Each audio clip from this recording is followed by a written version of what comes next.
আমরা জানাতে চাই এখনো পর্যন্ত 24-এর আমাদের যে আন্দোলনের সূচনা হয়েছিল সেটি কিন্তু কোটা সংস্কার আন্দোলন দিয়ে সূচনা হয়েছিল, কিন্তু আমরা দেখতে পেয়েছি জুলাই গণঅভ্যুত্থানের পরবর্তী সময়ে অনেক সংস্কার কমিশন গঠন করা হলো, পিএসসি সংস্কারের কোনো উদ্যোগ নেওয়া হয় নাই।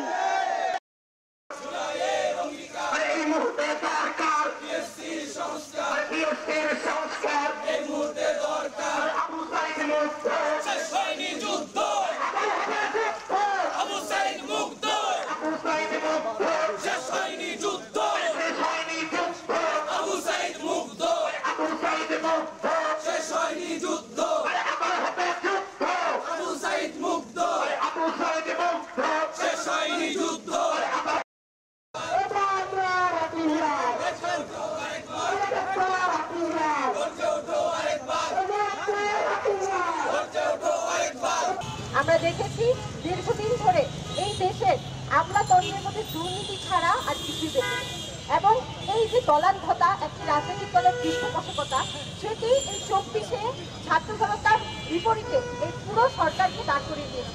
আমরা দেখেছি সরকারি আমলারা সরকারি দলান্ধরা ছাত্র জনতার বিপরীতে দাঁড়িয়েছে, ছাত্র জনতার বুকে তারা গুলি চালিয়েছে। এটি সম্ভব হয়েছে শুধুমাত্র এই যে সরকারি প্রতিষ্ঠানগুলো আছে সেগুলোতে এই রাজনৈতিক হোল্ডকে এস্টাবলিশ করার মাধ্যমে।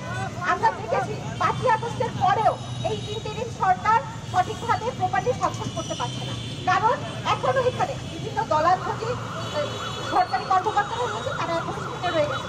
ইন্টারিম সরকার আমলাতন্ত্রকে সংস্কার করতে পারে নাই, যার কারণে এখনো বাংলাদেশে 24-এর গণঅভ্যুত্থানের যে অঙ্গীকার ছিল সেগুলো এখনো বাস্তবায়িত হতে পারে না।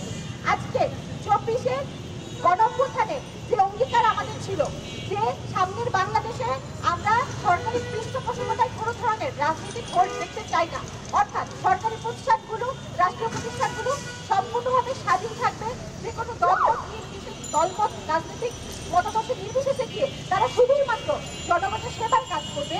এই যে অঙ্গীকার ছিল 24-এ, সেই অঙ্গীকারকে বাস্তবায়ন করার দাবিতে আমরা আজকে রাজপথে নেমে এসেছি। আমরা চাই সামনের বাংলাদেশে যে রাজনৈতিক দল ক্ষমতায় আসুক তারা কোনোভাবেই যেন এই সরকারি এবং রাষ্ট্রীয় যে প্রতিষ্ঠানগুলো আছে সেগুলোতে অবৈধভাবে রাজনৈতিক ক্ষমতা, রাজনৈতিক যে অধিকার যেন প্রতিষ্ঠা করতে না পারে, সেগুলোর জন্য সকল দল মত